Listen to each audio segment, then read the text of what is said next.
Bienvenue à toi, Georges. Dieu te bénisse. Bienvenue.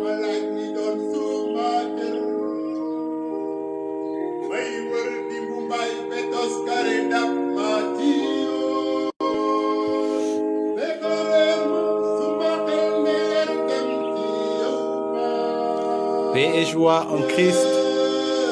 Que Dieu te bénisse, mon frère.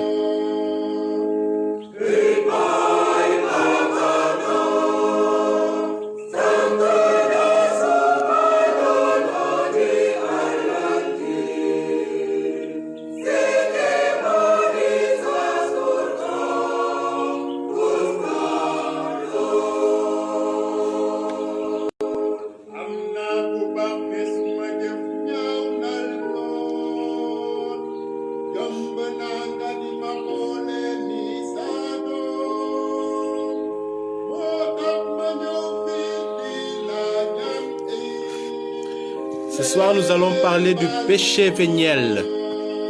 Qu'est-ce que le péché véniel? Notre échange se fera en wolof. Lan mooy péché véniel maanaam bàkkaar bu diisul. Lan mooy péché véniel maanaam bàkkaar bu diisul.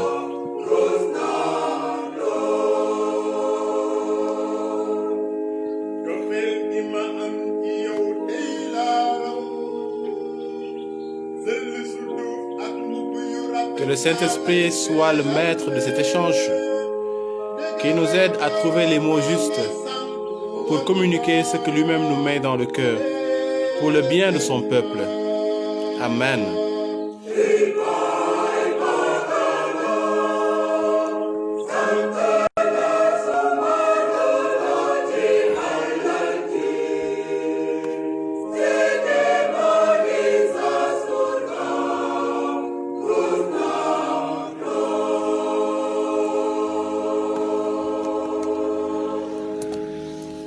Alors, nous pouvons prendre chacun le confiteor dans la langue de son choix.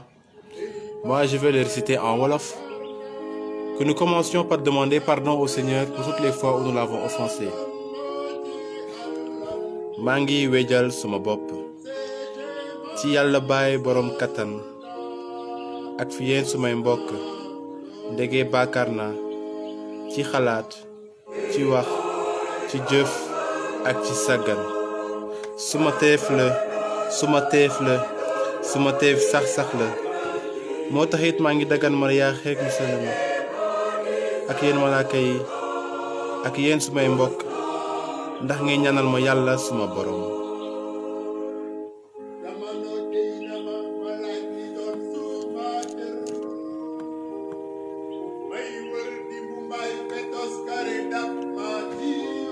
Bonsoir à vous, Edou. Bienvenue. Dieu vous bénisse.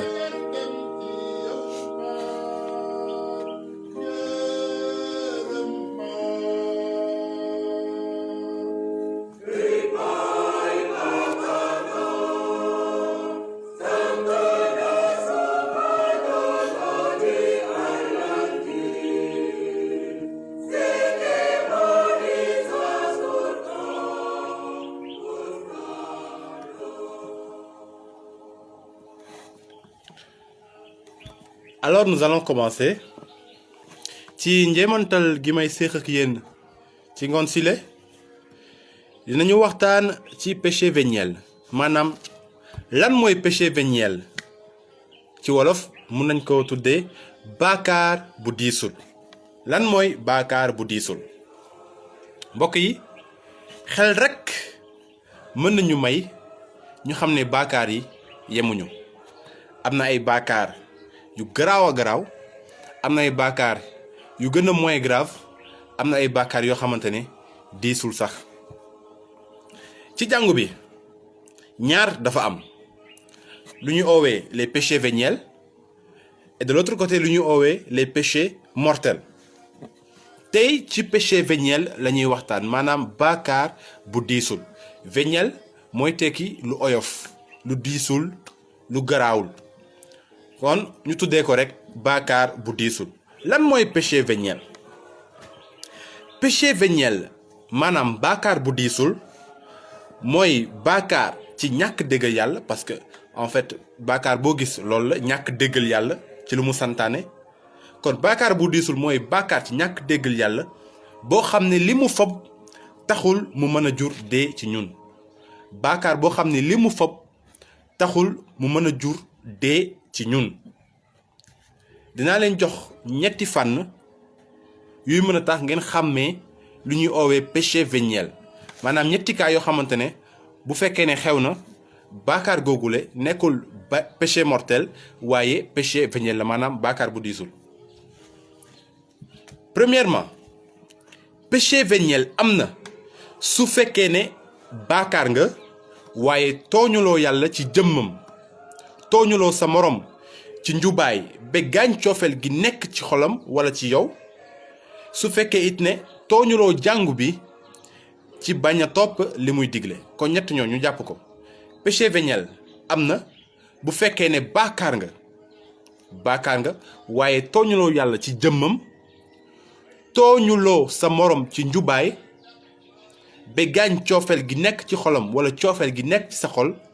su fekkee it ne tooñuloo jàngu bi ci bañ a def li muy digle. ci gàttal, pour ce premier point, péché véniel am na bu fekkee ne bàkkaar nga saa nga def li 10 commandements yi di tere. su fekkee ne bàkkaar nga saa nga def li 10 commandements yi di tere. loolu nag day laaj ku nekk ci ñun dem xoolaat 10 commandements yi. bu fekkee ne bàkkaar na mu xool ndax bàkkaar gi mu def bokk na ci li 10 commandements yi di tere. bu fekkee ne lu mu def bokkul ci li 10 commandements yi di tere, mën a jàpp ne loolu péché véniel la, maanaam reyoo, njaalowoo, saagawoo say waajur, etc. loolu bu amee ça veut dire que yow yaa ngi ci péché véniel. te may préciser leen, boo déggee péché véniel dafa nekk péché boo xamante ne ci wax, ci xalaat ak ci sàggan lay gën a amee, en pensée, en parole et par omission. péché véniel yu bëri foofu la ñuy jaaree. boo toogee di jëw sa morom, boo toogee di wax ay wax yu sew, Saint Thomas d'Aquin nee na loolu yëpp ci péché véniel la bokk. wax yu sew yi yàlla xam na ne bëri na fi. deuxième cas, péché véniel am na bu fekkee ne bi ngay bàkkaar xamoo woon ne loolu bàkkaar bu diis la, maanaam c'est un péché mortel. péché véniel am na bu fekkee ne bi ngay bàkkaar xamoo woon ne loolu bàkkaar bu diis la. tu ne savais pas que c'était un péché mortel. may joxe exemple bu simple, exemple boo xam ne tout le monde pourra savoir que c'est quelque chose qui se vit. am na ñu foogoon ne boo amee copine wala copain nga tëdd ak moom loolu du bàkkaar, loolu du dara lu graaw, loolu lu normal la. tant que xamuñu woon ne loolu en réalité bàkkaar bu graaw la, c'est un péché de fornication. tant que xamuñu woon loolu ñu ngi woon ci péché véniel, parce que deuxième cas bi nee na péché véniel am na su fekkee ne bi ngay bàkkaar xamoo woon ne loolu bàkkaar bu dis la. kon ñoom actuellement ñu ngi ci péché véniel. waaye dalee ko léegi comme xam nañu ne tëddee sa copine wala tëddee sa copain loolu bàkkaar bu diis la, suñ ko defee maintenant en connaissance de cause nekkatul péché véniel pour ñoom waaye péché mortel la ci ñoom. boo xamul ne bàkkaar bi bàkkaar bu garaaw la, c'est un péché véniel pour toi parce que tu n'as pas la pleine connaissance. tu n'as pas la pleine connaissance, xamoo li bàkkaar bi doon. waaye boo demee ba xam nag mënatul nekk péché véniel ci yow waaye péché mortel la. kon dalee ko tey ñëpp ñi nga xamante ne ñu ngi def loolu nañu xam ne ñu ngi ci péché mortel. voilà. troisième cas, péché véniel am na su fekkee ne xamoon nga ne jëf ji baakaar bu diis la xamoon nga ne li nga def baakaar bu diis la waaye nanguwoo ko woon a def. vous voyez péché véniel am na bu fekkee ne xamoon nga diisaayu baakaar bi ngay def waaye nanguwoo ko woon a def cependant dañ la ci dugal wala ñu forcer la ci. Donc il n'y a pas le plein consentement, il n'y a pas la pleine volonté. Pleine volonté bu amul ci baakaar boobu du péché mortel waaye péché véniel la maanaam baakaar bu diisul. Même bu fekkee ne li nga def baakaar bu diis la c'est un péché mortel, il suffit que yow nga xam ne loolu baakaar bu diis la mais àndoo ci woon bëggoo ko woon def ñu dugal la ci wala ñu forcer la ci sa volonté bi àndu ci woon nekkoo di def baakaar mortel waaye yaa ngi ci péché véniel. ci ñetti cas yooyu la ñuy ràññatlee baakaar bu diisul. baakaar bu diisul nag du taqal sunu ruu maanaam le péché véniel ne laisse pas de trace sur notre âme. C'est ce que l'Église enseigne dans son catéchisme. waaye fekk def ñuy yóbbu ñu takku ci ay yëf yu ñàkk solo tax na ba ñuy soxla setalaay maanaam une purification bu dul ci kaw suuf doon calaraaf jë sunu baakaare même bu dee baakaar bu diisul la baakaar googu day tax ba ñu takku ci ay yëf yoo xamante ne day jàll des choses éphémères ay yëf yu amul solo te takkute gi ñuy takku ci yëf yooyu noonu day soxla setalaay maanaam il faut que nous nous purifions te purification boobu soit mu amee fii ci kaw suuf loolu la ñuy oowee les peines temporelles soit mu amee ca laraaf mooy le purgatoire. setalaay gi amee ci kaw suuf ni ma ko waxee sànq la ñuy tuddee les peines temporelles. peine temporelle nag boo ko déggee mën na doon feebar mën na doon ndeysaan kañ ñaanu ko accident wala mën na doon ay tolof-tolof ci liggéey wala ay naqar ci àddina te loolu yëpp yàlla dina ko permettre ndax yow nga mën a rëccu say baakaar yi te nga mën a tuub te dox ci yoonam. loolu c'est une purification boo leen gisee ay saints yu bëri jaar nañ ci processus boobu noonu ay saints yu bëri jaar nañ ci souffrance même le martyr aussi mën nañ jàpp ne quelque part bokk na ci purification. Comme le dit l'Apocalypse, ils ont lavé leurs vêtements dans le sang de l'agneau. Ils portent les vêtements blancs. Purification boobu nag bu ameewul ci kaw suuf amee ci laraaf maanaam le purgatoire. waaye bu leen tiit c'est pas pour vous faire peur ah bugguma leen tiital ngeen di ragal affaire yooyu noonu yàlla buy permettre setalaay fii ci kaw suuf maanaam les peines temporelles daf koy def pour suñu mucc. kon jarul ñuy toog di xalaat lan mooy doon man sama setalaay gi ndax feebar lay doon ndax damay am ay problème ci sama dund wala damay souffrir lu bëri non loolu buñ ko lijjanti dañu xam ne lépp li yàlla nangu mu am suñu mucc rek a ko tax te jàngu bi yàlla may na ko sañ-sañ mu joxe ay tine mooy tekki indulgence te indulgence lu muy jëriñ indulgence daf lay aar ci bépp setalaay. Les indulgences nous délivrent des peines temporelles dalay aar ci bépp setalaay ndaxte Yeesu day boole setalaay googu nga waroon am ngir sa baakaar yu diisul yi da koy boole ci coonoom ak ci deewam ci croix ba. Il associe cela aux souffrances de sa passion et de sa mort sur la croix. kon da koy boole ci coonoom ak ci deewam ca croix ba. waaw nañu gëm ne jàngu bi am na sañ-sañ boobu sañ-sañu joxe ay tine des indulgences ndaxte Yeesu lii la diggoon apôtres yi antinon afete tas amartias afeontai otois antinon kratete ke kratentai. loolu mooy tekki ne ñi ngeen di baal seeni baakaar baal nañu leen ba noppi ñi ngeen baaluñu leen kon ñi ngeen di baal seeni baakaar baal nañu leen ba noppi ñi ngeen baaluñu leen kon jàngu bi bu fekkee ne joxe na tine yàlla considéré na ne setalaay googu noonu baakaarkat bi waroon am jàngu bi dindi na ko ba mu set te Yeesu boole na ko ci coonoom ak ci deewam ci croix bi. ci at bi lañu nekk jàngu bi di màggal te fàttaliku Yosef mu sell mi. Pape François jaare ko ci pénitencerie apostolique joxe na ay tine donc il a donné des indulgences ngir doomu jàngu bi yépp dalee ko le 8 décembre 2020 bi weesu ba le 8 décembre 2021 ngir jot ci tiine yooyu nañu confesser di communier te ànd ak ñaan u pape François di ñaanal àdduna si sëpp. Prier aux intentions du pape. Donc confession, communion et prier aux intentions du pape. am na nag yeneeni anam waaye dinaa si dellu si ci beneen njeemantal bi ñuy jagleel tiine yi maanaam les indulgences waaye dañu jàpp ne ku bëgg a jot ci tiine yi jàngu bi joxe ci at bi dalee ko le 8 décembre bi passé ba le 8 décembre bi ñëw na ngay confesser na ngay communier te na ngay ànd ak ñaan bu pape François di ñaanal àdduna si sëpp. baakaar bu diisul maanaam péché véniel nekkul lu ñu mën a xañ arjana. baakaar bi ci boppam rek mënuñu xañ arjana parce que du baakaar bu diis. mënuñu xañ arjana mënuñu xañ it yiwu yàlla. waaye dina wàññi cofeel gi nga war a am ci yàlla.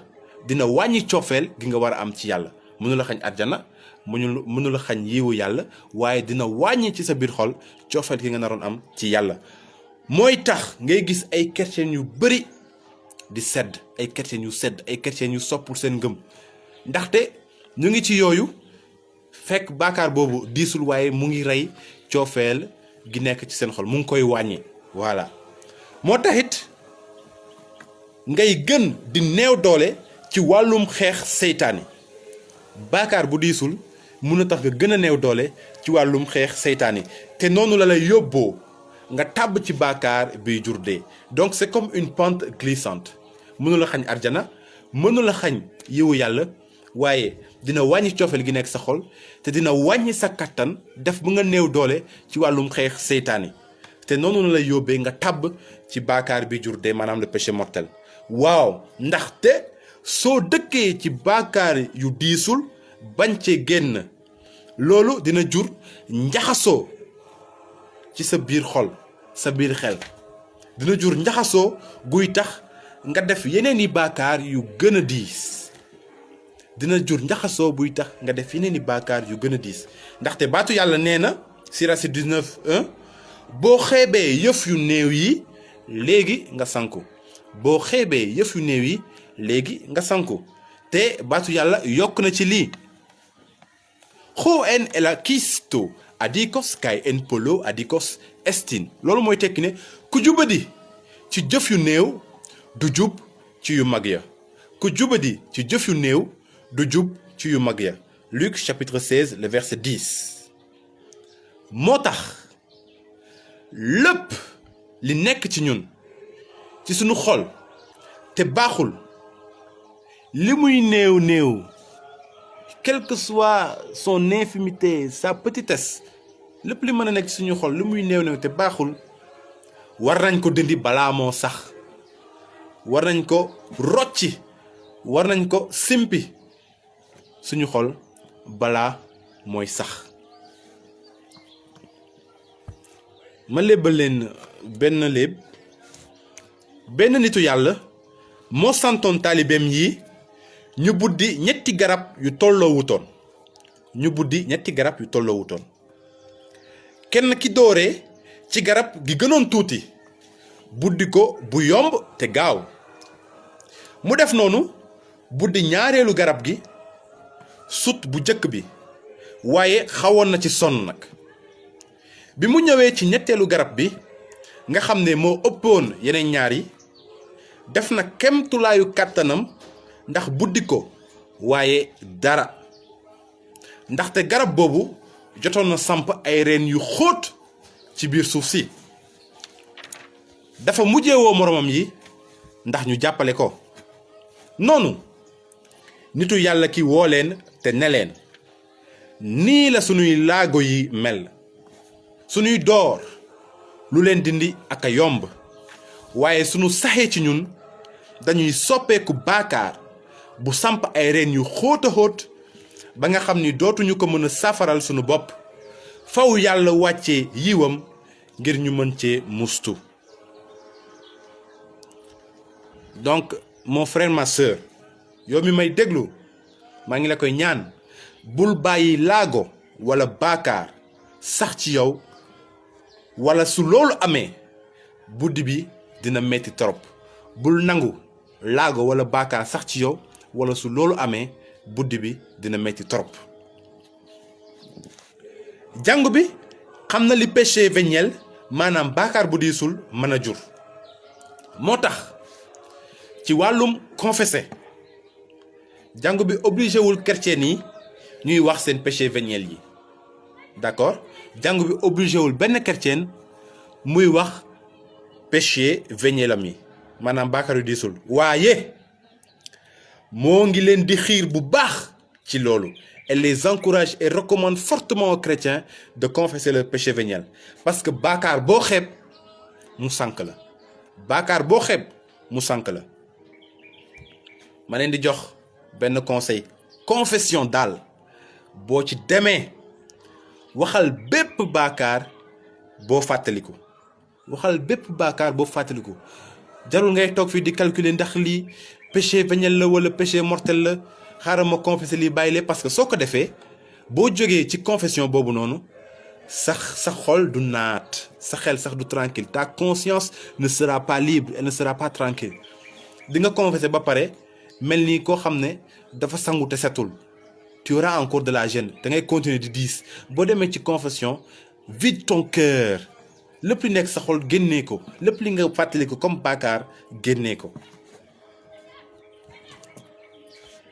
bu ñu fàtte mukk loolu ndaxte ça peut être un piège léegi nag ma koy rappeler jàngu bi obligé wul kenn mu confesser les péchés véniels waaye rek nañu wët li nga xamante ne moo gën ci ñun te moo gën pour suñu avancement ci yoonu ngëm. Nous allons écouter un petit extrait.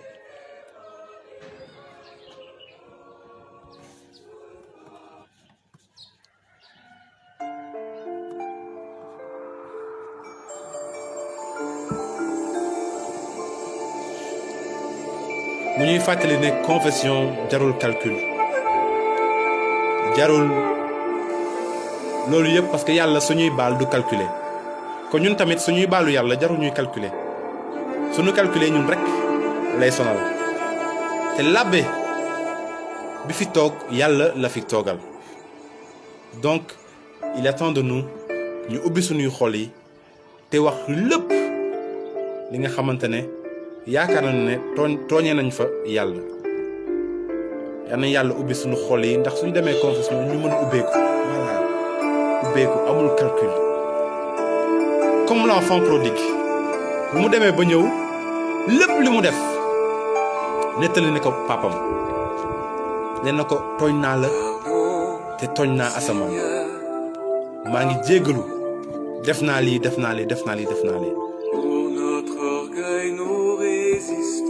yenn saa yi nag rëy mooy tax ba ñuy dem ci confession di nëbb yenn yi wala ñuy dem confession di naan abe baakaar naa de waaye baakaar bu tuuti laa def baakaar bu tuuti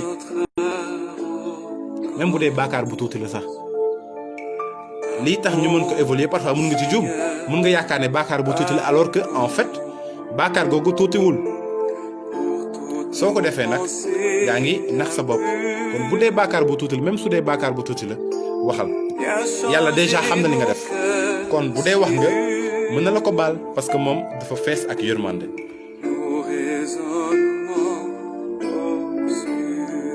Nos raisonnements obscurs pardonne-nous nos raisonnements obscurs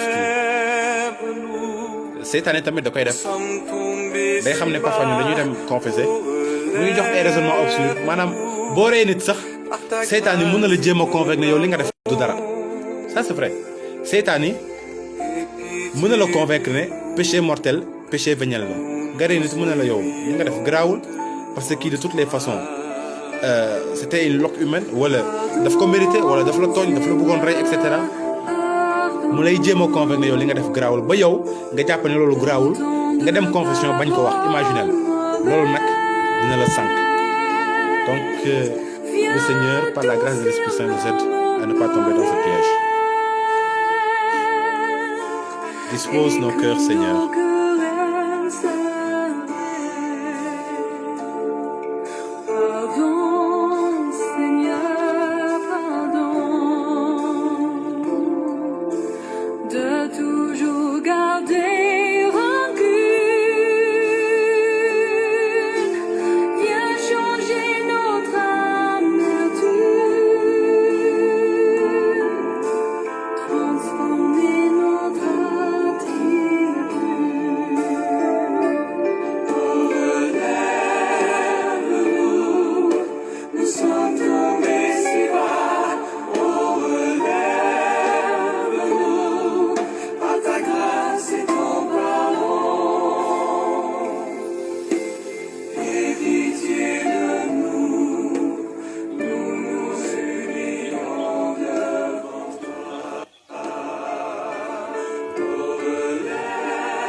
Relève-nous, relève-nous, relève-nous, relève ton peuple.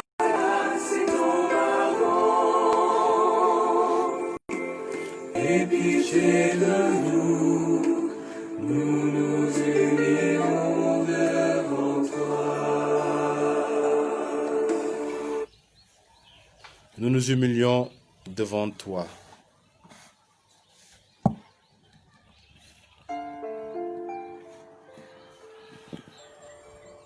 sànq wax naa ci lu jëm ci sacrement confession waaye jàngu bi it moo ngi ñaax chrétien yi ñu takku ci l'eucharistie bi te bàyyi daw mees. jàngu bi moo ngi ñaax chrétien yi ñu takku ci l'eucharistie te bàyyi daw mees. xam ngeen lu tax? c'est parce que l'eucharistie dafay dundal suñu cofeel. L'eucharistie dafay dundal suñu cofeel. Quand nous recevons l'hostie, suñuy jël le corps du Christ du ñu koy woowee formalité. Non non non non, c'est pas parce que kii dafa jël l'hostie que man ma jël l'hostie te noonu la ko jàng bi digalee non. boo jëlee yaramu Yeesu Krista dina eesal cofeel gi nekk ci yow ndax nga gën a mën a dundee cofeel gi ñu Yeesu bàyyilee fii. parce que Yeesu nee na li ma leen di digle mooy ku nekk sopp sa morom ni ki boppam. waaw te suñu cofeel soxla na dund ndaxte léeg-léeg tës-tësi àdduna ak coono àddina dañ koy wàññi bu baax. léeg-léeg nga gis koo xam ne wax dëgg fa yàlla xol bu rafet la am, ku baax la, waaye coono àddina ak naqari àddina yàq xolam yàqeet.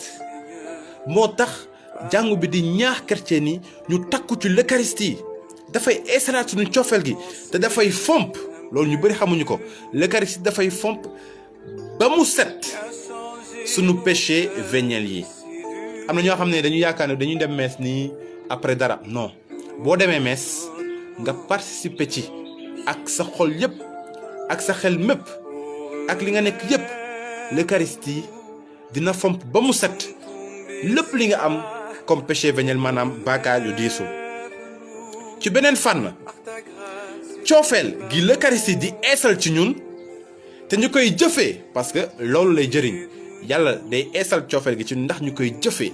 coofeel googu ñuy jëfee, maanaam les œuvres caritatives, mën na defar rabaje giy jóge ci sunu baakaar yu diisul yi. coofeel googu l'eucharistie di eesal ci ñun mën na defar rabaje, maanaam le désordre gi baakaar yu diisul yi di créer ci ñun. moo tax bu ñu fàtte mukk les œuvres caritatives, di def lu baax, di saraxe, di jàppale ki néew doole. bu ñu fàtte excusez-moi, ce qu'on appelle les œuvres de miséricorde corporelle et spirituelle. parce que ni ko Jacques waxee, bu dee am nga ngëm te sa ngëm googu wane woo ko ci jëf yi, sa ngëm dëgërul. nee na yow war ma sa ngëm, man ci samay jëf yi laa lay wone ne gëm naa yàlla. moo tax yàlla non seulement def ñuy ñaax ñu jege l'eucharistie ndax eesal suñu cofeel, mais en plus de cela ñuy jëfee coofeel googu, ndaxte coofeel googu mën na fomp suñu baakaar yu diisul yi te dafay defar bépp rabaje guy jóge ci baakaar yooyu la. moo tax nañu dégluwaat wéy gi nga xamante ne daf ñuy ñaax ci jëf yu baax yooyu la.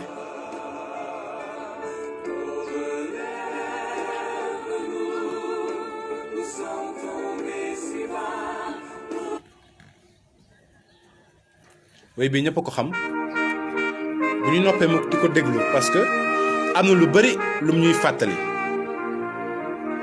parfois dañuy ñaan yàlla mu may ñu ay occasion ñu wane suñu coofeel, mais ñuy fàttali ils sont là à côté de nous.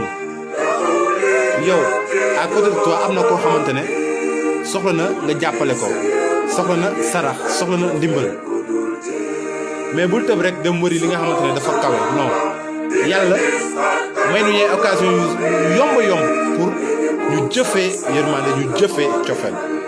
loolu nañ ci bàyyi xel bu baax a baax. L'aumône efface un grand nombre de péchés loolu la baatu yàlla wax kon bu ñu yaakaar ne boo demee confesser rek la yàlla di baal waaye péché véniel yi précisons péché véniel yi amoon sarax maanaam sarax daf koy dindi daf koy fomp ba mu set mees daf koy fomp ba mu set di nga gis xar kanamu borom bi maanaam tu verras aussi la miséricorde de Dieu parce que xar kanamu borom bi ci bible bi mooy tekki yërmande yàlla la miséricorde du Père Pape François bi mu génnee lu ñuy ooyee bulle d'indiction ci atum yërmande gi atum miséricorde divine miséricorde bi excusez-moi dafa ne Yesu Christa mooy xar kanamu yërmande u baay bi Jésus-Christ est le visage de la miséricorde du Père kon xar kanamu borom bi mooy tekki yërmande voilà.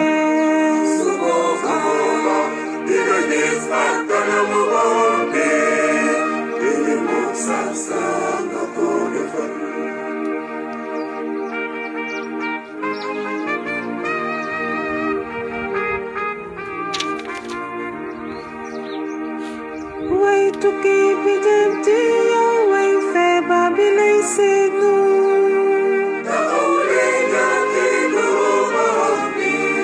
te jofeek sa yërmande ak jofeek bu dul jeex su boobaa di nga gis xar kanamu borom bi ndege moom sa nga ko defal su boobaa di nga gis xar kanamu borom bi ndege moom sa nga ko defal su boobaa di nga gis xar kanamu borom bi ndege moom sa nga ko defal.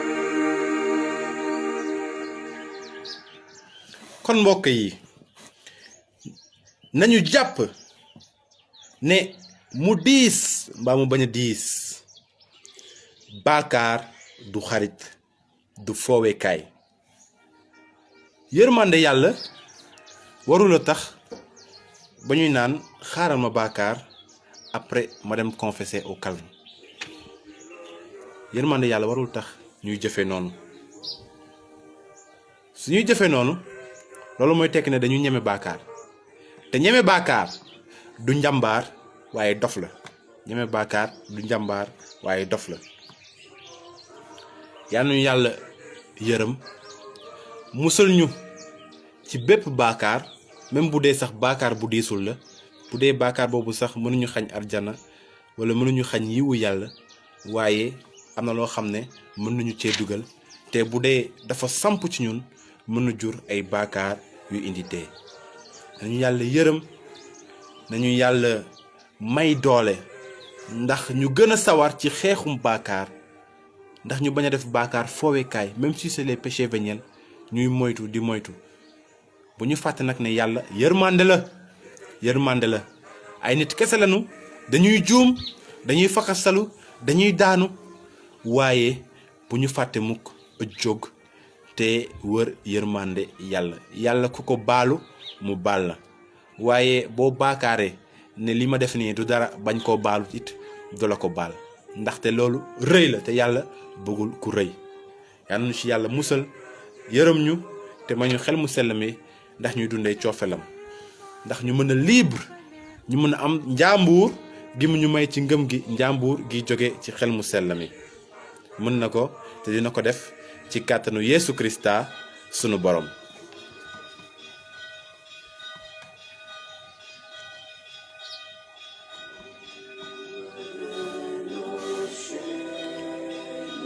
alors fii la suñu waxtaan di yem waxtaan bi nga xam ne li ko waraloon mooy ñu xam lan mooy péché véniel maanaam baakaar bu diisul léegi yaakaar naa ne xam nañ lan mooy péché véniel su ko defee nañ koy moytu te di ci àndeek doole xel mu sell mi.